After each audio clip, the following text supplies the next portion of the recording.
Hi! ఎలా ఉన్నారు అందరూ? ఒక రాయి నేచురల్ డియోడ్రెంట్‌గా వాడొచ్చని మీలో ఎంతమందికి తెలుసు? అవునండి. ఇది నిజం.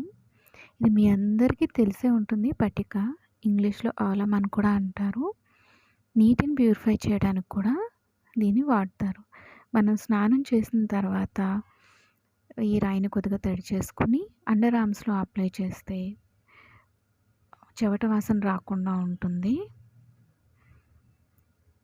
దీనివల్ల ఎటువంటి సైడ్ ఎఫెక్ట్స్ ఉండవు.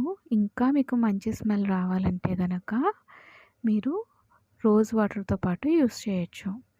మీకు నచ్చిన బ్రాండ్ రోజ్ వాటర్‌ని తీసుకొని వాడుకోవచ్చండి. ఈ పటిక మీద 2-3 డ్రాప్స్ రోజ్ వాటర్ ఏసి మీరు అప్లై చేసుకుంటే రోజంతా మంచి స్మెల్ కూడా ఉంటుంది. ఇలా అప్లై చేయడమేనండి అండర్ ఆర్మ్స్‌లో. సో, రోజంతా మీకు చెమట వాసన రాకుండా, బ్యాడ్ స్మెల్ రాకుండా ఉంటుంది. డియోడ్రెంట్స్ వాడడం వల్ల ఎక్కువ సైడ్ ఎఫెక్ట్స్ ఉంటున్నాయి అంటున్నారు కదా! సో, ఇది మంచి టిప్ అని నేను అనుకుంటున్నా. వాడే ముందు ఖచ్చితంగా ప్యాచ్ టెస్ట్ చేసుకోండి.